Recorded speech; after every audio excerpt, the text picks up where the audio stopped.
హోంమంత్రి అనిత గారు జగన్మోహన్ రెడ్డి గారి మానసిక స్థితి బాలేదు, అందుకనే పోలీసులు బట్టలు ఊడదీస్తానని చెప్పంటారు. ఈ మంత్రి గారి సంస్కారం గురించే మనం మాట్లాడుకుంటే ఆవిడ ఎంత పెద్ద సంస్కారవంతురాలంటే, ఆవిడ తెలుగుదేశం పార్టీకి మహిళా అధ్యక్షురాలుగా ఉండి, ఆ వీడియో ప్లే చేస్తే బాగుంటుందో చూడొచ్చో చూడకూడదో నాకు తెలియదు. ఆవిడ మాట్లాడారు, ఆ వీడియో నా దగ్గర ఉంది. ఆవిడ మాట్లాడారు, ఈ వైఎస్ఆర్ కాంగ్రెస్ పార్టీ వాళ్ళందరూ అండి విజయలక్ష్మి అంట విజయమ్మ గారు అంటారు, విజయమ్మ అంట, భారతిని భారతమ్మ అంటారు.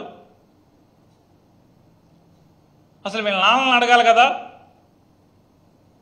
ఎవరంట? వైఎస్ఆర్ కాంగ్రెస్ పార్టీ వాళ్ళు వాళ్ళ నాన్నలను అడగాలంట, తండ్రుల్ని. నేను భారతమ్మ అంటున్నాను, విజయమ్మ అంటున్నాను, నీకేమైనా సంబంధం ఉందా అని అడగాలంట. ఆవిడ మాట్లాడిన భాష వీడియో కావాలంటే ఇస్తాను, మీకు ప్లే చేయమంటే కూడా ప్లే చేస్తాను. మరి వాళ్ళ బోనమ్మ అంటున్నాం కదా, లోకేష్ని అన్నయ్య అంటున్నాం కదా, లోకేష్ అన్న అని. మరి ఎవరు ఏం అడగాలి ఇప్పుడు? అంటే నేనేమంటున్నానంటే, అధికారం అనేది అశాశ్వతమైనది, శాశ్వతమైనది కాదు.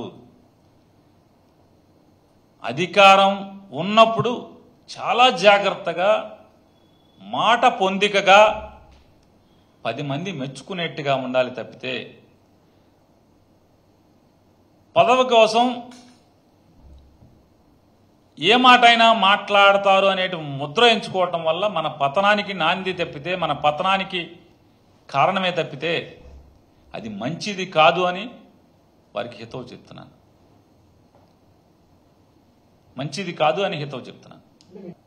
హోంమంత్రి గారు మాట్లాడారు, 1100 మంది పోలీసుని వాడాం, డిప్లాయ్ చేశాం, హెలిప్యాడ్ దగ్గర. ఆవిడ మాట్లాడుతూ అంటుంది, పులివెందుల ఎమ్మెల్యే అని, పులివెందుల ఎమ్మెల్యేకి 250 మంది హెలిప్యాడ్ దగ్గర పెట్టామని. మంత్రి గారు మీ ఎక్కసెక్కాలు ఎక్కువ రోజులు నమ్ముకుని, చంద్రబాబును నమ్ముకుంటే మాడు బయలుపోద్ది. ఎప్పుడు పీకుతాడో మీది ఆల్రెడీ పవన్ కళ్యాణ్తో చెప్పించాడు. కాబట్టి మంచిగా సంస్కారవంతంగా, పద్ధతిగా, హుందాగా, పదవులు వస్తూ ఉంటాయి పోతూ ఉంటాయి. హోంమంత్రి గారు పదవి వచ్చినప్పుడు హుందాగా ప్రవర్తించాలి.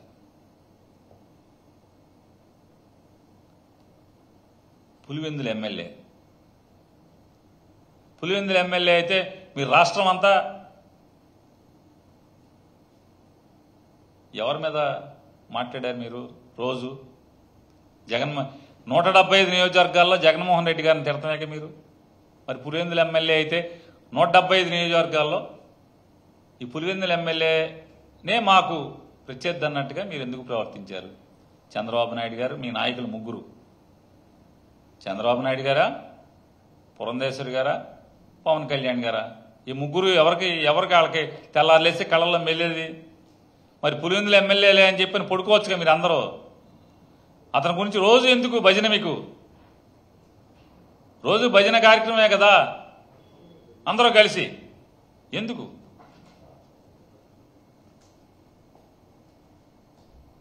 ఇవాళ సంస్కారం గురించి, వీటి గురించి ఫ్యాషన్ అయిపోయింది. ప్రతివాళ్ళు పదవిలో ఉన్నవాళ్ళు మాట్లాడటం, పదవిలోకి రాగానే సంస్కారం గురించి మాట్లాడతారు ప్రతివాళ్ళు. అహంకారంతో మాట్లాడటం, పదవిలో ఉన్నప్పుడు అహంకారం తగ్గించుకుని మాట్లాడాలి ఎవరైనా. ఎంతసేపు ఉంటాయి ఈ పదవులు, ఈ అధికారాలు, ఈ అహంకారపు మాటలు?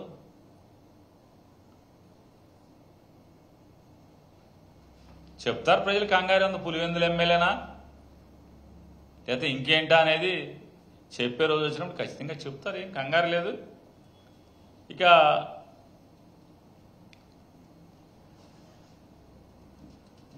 హోంమంత్రి గారు అట్లాగే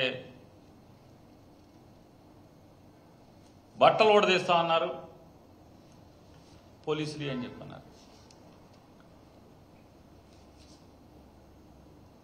పోలీసు వారు వేసుకునేటువంటి బట్టలేంటి?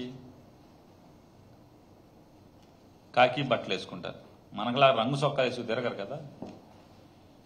కాకి బట్టలు ఎవరైతే తొడుక్కుని వారు ఉద్యోగ నిర్వహణ ప్రారంభించే రోజు లేదా ఉద్యోగ బాధ్యతలు తీసుకునే రోజు 3 సింహాల మీద ప్రమాణం చేసి విధి నిర్వహణలో నీతిని, ధర్మాన్ని, న్యాయాన్ని కాపాడతామని చెప్పి ప్రమాణం చేసి వచ్చి ఇవాళ దగుల్బాజీ పనులు చేస్తున్నారు, తప్పుడు పనులు చేస్తున్నారు, కిరాతకాలు చేస్తున్నారు, కుట్రలు చేస్తున్నారు, ఆ కాకి చొక్కా పరువు బజార్ను పడేస్తున్నారని ఎవరెవరు ప్రవర్తిస్తున్నారో వాళ్ళ ఒంటి మీద కాకి యూనిఫామ్ లేకుండా చేస్తానని చెప్తుంటే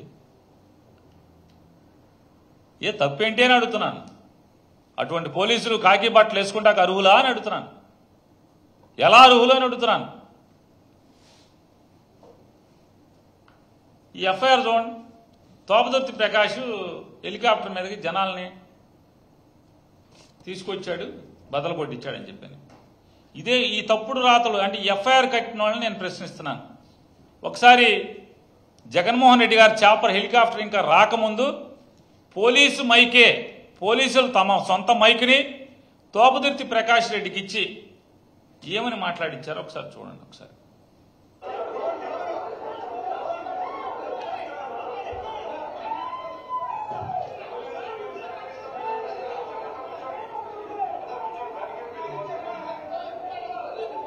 అక్కడ 250 మంది పోలీసులు చెప్పినట్టుగా లేక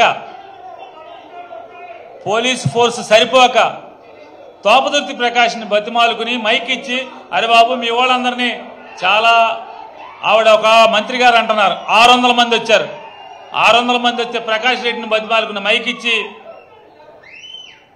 జనాల్ని బతిమాలించుకునే కర్మ ఏంటి? వేల మంది అక్కడ వస్తే ఇతనంటే జనాల్ని రెచ్చగొట్టి మీరు వెళ్ళండి అని చెప్పి పోలీసులను బూతులు తిట్టి జనాల్ని హెలికాప్టర్ మీదకు తోలేడని ఎఫ్ఐఆర్ కడతారు. మరి ఇట్లాంటి తప్పుడు పనులు, తప్పుడు కేసులు కడుతున్న పోలీసులు ఏం చేయాలి? చెప్పండి. ఆ మైక్ పోలీసుది కాదా? చెప్పండి. మీరు మీ కాకి బట్టల మీద ఒట్టేసి చెప్పండి. ఆ మైక్ మీరు కాదా ఇచ్చింది అతనికి? ప్రమాణం చేసి చెప్పండి అంటనా.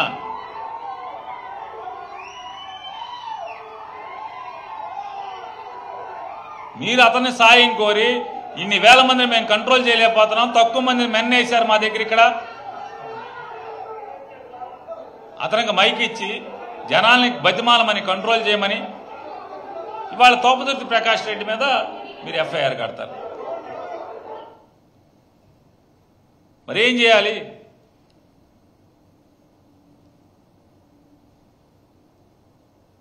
గదిలో పెట్టి తలుపులేసి పిల్లిని మీరు కొడితే తిరగబడి పీకే పరిస్థితి వస్తే వాళ్ళ వైఎస్ఆర్ కాంగ్రెస్ పార్టీ వాళ్ళ పరిస్థితి కూడా అదే.